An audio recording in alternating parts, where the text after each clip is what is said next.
Tudo joinha? Você está em quadrinhos e retângulos? Este é o seu canal de impressões de leitura. E hoje é dia de nós comentarmos mais um livro do nosso desafio 12 livros para 2021, ou quase isso. E vamos comentar então Sons de Milagres. Esse livro é um estudo acadêmico sobre a glossolalia e o culto expressivo no âmbito da igreja, e foi publicado originalmente há 44 anos atrás e ampliado e atualizado em 2013. Ele foi pensado em primeiro lugar tendo em vista a história do catolicismo, mas é reconhecido também como uma importante fonte de estudo por pentecostais. O próprio autor foi membro e depois pastor de uma comunidade eclesial protestante antes de sua conversão à Igreja Católica em 1972. Hensley, antes de estudar a fundo o tema da oração em línguas, experimentou esse tipo de manifestação participando de grupos carismáticos interdenominacionais lá nos Estados Unidos e é um verdadeiro entusiasta do retorno às fontes para que todos os cristãos conheçam, reconheçam como autêntica, não tenham medo e exercitem essa forma de oração e contemplação. O livro faz uma revisão dos escritos dos santos padres da Igreja, ou seja, daqueles santos do período patrístico, e também de outros santos, passando pela Idade Média até a contemporaneidade, para demonstrar que o culto expressivo e a oração sem palavras vernáculas não só constituem um patrimônio da espiritualidade cristã de sempre, como nunca parecem ter sido alvo de alguma controvérsia ou tido o seu valor questionado em tempos passados, como tantas vezes acaba acontecendo hoje em dia. O Diácono Ed reúne uma verdadeira nuvem de testemunhas que é capaz de convencer o leitor não tanto pelo número, apesar de serem muitos, mas sobretudo pelo peso dos nomes citados. E a lista é bem grande mesmo. Vamos a ela.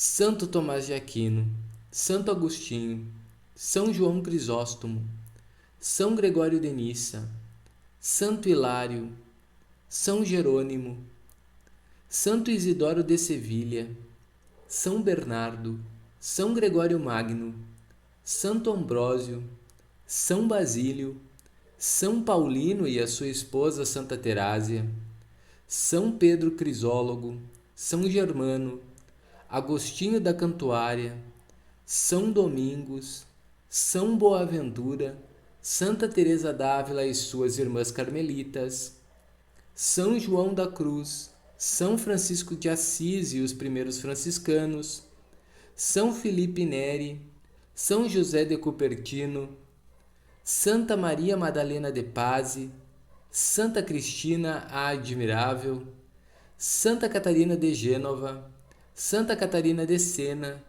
São Francisco de Sales, Santo Afonso Maria de Ligório, Santo Inácio de Loyola e os primeiros jesuítas, o Beato Henrique Suso, além de outros tantos religiosos místicos, historiadores seculares e eclesiásticos como o Daniel Hopes, pesquisadores da área da teologia, da música e até da linguística.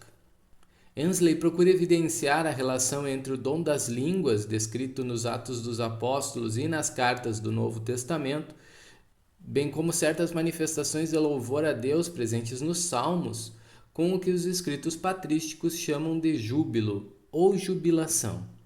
Segundo um conceito fixado por São Gregório Magno, o júbilo é uma alegria inexprimível que não pode ser reprimida nem exprimida em palavras.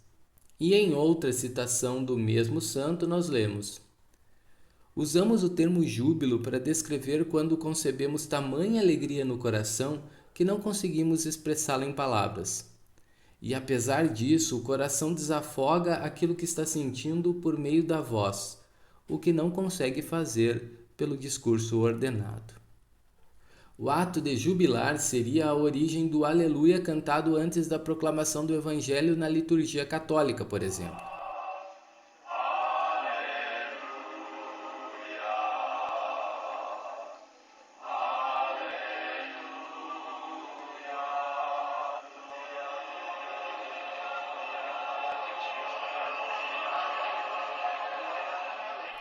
tendo sido, segundo ele, inclusive parte regular da missa. Hablo de los idiomas, no de las lenguas que van a hablar durante la misa, que esas solamente las entiende el Espíritu Santo. Hoc est enim corpus meum, quod per vobis traditur.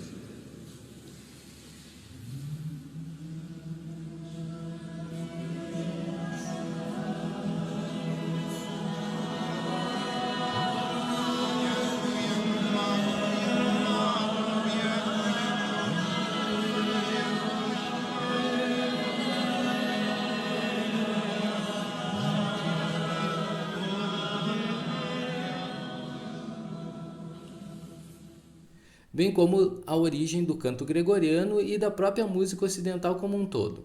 Ele teria certa relação com muitas formas de comunicação não verbal presentes em diferentes culturas, como o iodel camponês, quando ele é entendido como um ato natural. Certamente você já ouviu um iodel, se não, dá uma olhada nisso.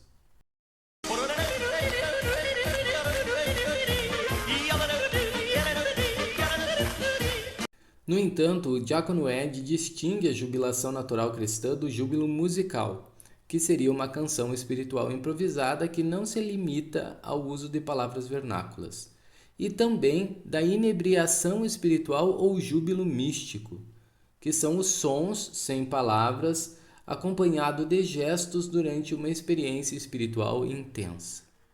Ele mostra ainda que o uso desse tipo de oração não estava restrito aos santos ou aos religiosos, mas era usado pelo povo leigo como parte da oração pessoal e comunitária cotidiana, como ficou registrado no relato da construção da Catedral de Chartres, na França, que foi acompanhada além disso por curas e milagres.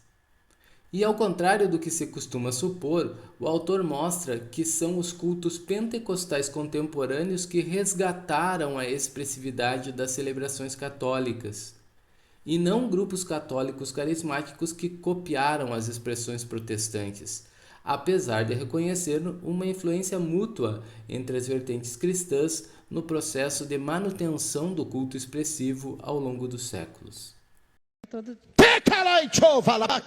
Dá glória.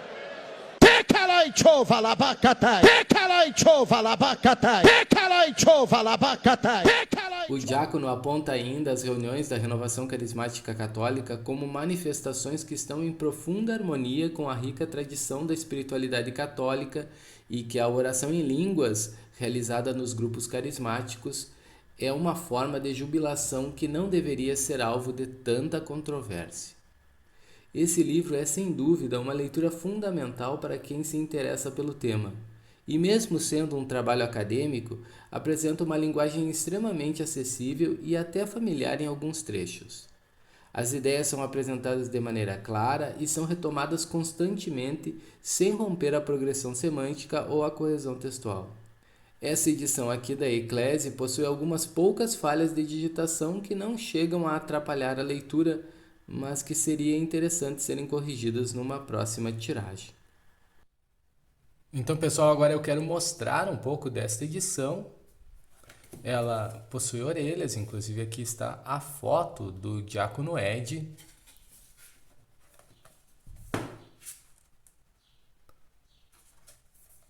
Na contracapa nós temos um pequeno trecho do prefácio do Padre José Eduardo Oliveira e Silva.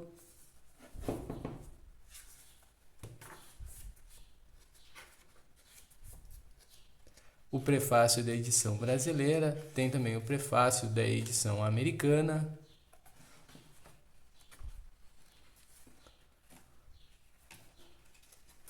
O tom da folha é aquele tom mais amarelado que ajuda as vistas a não ficarem tão cansadas.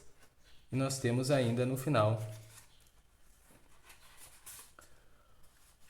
a pintura de Pentecostes, que faz a ilustração da capa. Este, então, pessoal, foi o livro de setembro do nosso desafio 12 livros para 2021, ou quase isso.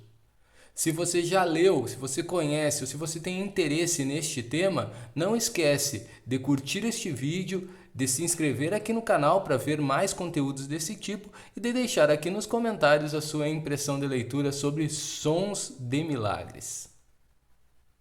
Até a próxima!